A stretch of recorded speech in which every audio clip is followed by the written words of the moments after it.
Хроника тюркско-татарских государств. Рассвет, упадок, возрождение. В книге рассматриваются причины появления, расцвета и гибели тюрко-татарских государств. Сделана попытка выявления основных фаз исторических процессов на евразийском пространстве. Дан краткий обзор многочисленных тюркских государств с древнейших времен до сегодняшнего дня.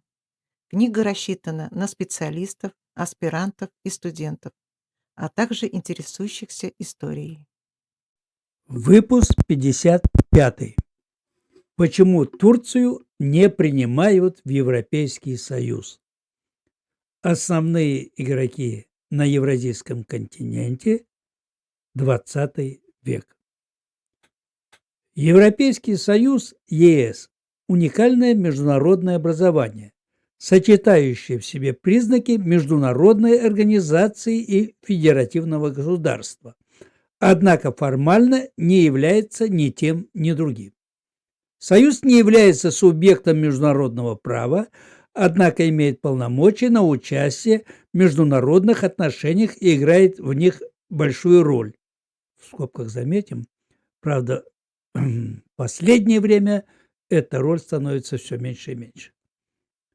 С помощью стандартизированной системы законов, действующих во всех странах Союза, был создан общий рынок, гарантирующий свободное движение людей, товаров, капитала и услуг, включая отмену паспортного контроля в пределах Шенгенской зоны, в которую входят как страны-члены, так и другие европейские государства. Союз принимает законы, директивы, законодательные акты и постановления в сфере правосудия и внутренних дел, а также вырабатывает общую политику в области торговли, сельского хозяйства, рыболовства и регионального развития. Ряд стран Союза ввели в обращение единую валюту – евро, образовав еврозону. Ни одна из тюркских стран не входит в Евросоюз, хотя многие поддерживают отношения на основе отдельных соглашений. Турция с 1996 года входит в таможенный союз с ЕС, она член ряда общеевропейских организаций. Турция – один из основателей Совета Европы и ассоциированный член Европейского Союза. Страна в 1987 году формально подала заявление на вступление в ЕС. Но в отличие от других стран, переговоры оказались затяжными.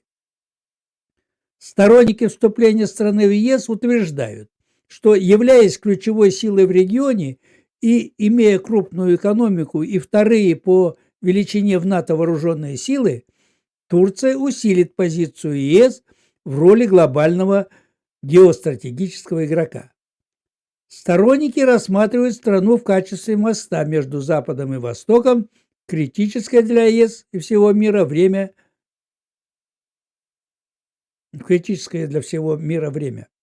Геополитическое положение Турции позволяет ей влиять на страны Средиземноморья, Черноморского и Каспийского побережья, Среднего Востока и Центральной Азии.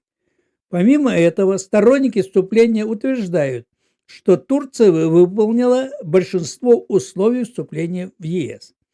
Тем не менее, в Евросоюзе также существует оппозиция вступлению Турции в ЕС.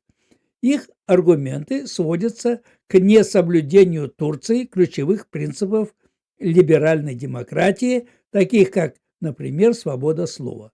Противники боятся, что 70-миллионное население Турции изменит баланс сил в представительных европейских учреждениях, позволит иметь второе по величине представительство в Европарламенте. Согласно демографическим прогнозам, Турция в 2020 годы станет самой населенной страной Европы, если уже не стала. Смущает приверженность населения Турции исламу, что якобы подрывает христианские ценности Европы. Наконец, остается нерешенным греко-турецкий конфликт.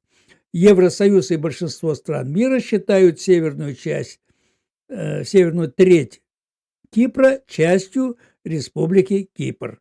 Однако де-факто эта часть острова контролируется правительством Северного Кипра, признанным Турцией.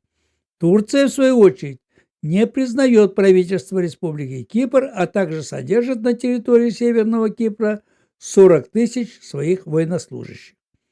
Инициированный ООН план Кофи Аннана по объединению острова был поддержан ЕС и Турцией.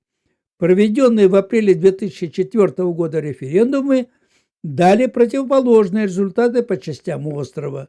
Будучи поддержанным турками-киприотами, план был отвергнут киприотами-греками. В январе 2015 года президент Турции Реджеп Таyyip Эрдоган заявил, что его страну больше не интересует вопрос вступления в ЕС. В Турции полагают, что ЕС имеет пределы демократичности, или же это христианский клуб, закрытый для исламских стран. По мере укрепления позиции ЕС страны других регионов мира начинают определять свои взаимоотношения с Объединенной Европой. Привлекательность ЕС в том, что прежде всего емкий рынок. Это емкий рынок. Там исключительно высокий уровень техники и технологий, а также большие возможности для экспорта капитала и инвестиций в экономику других стран.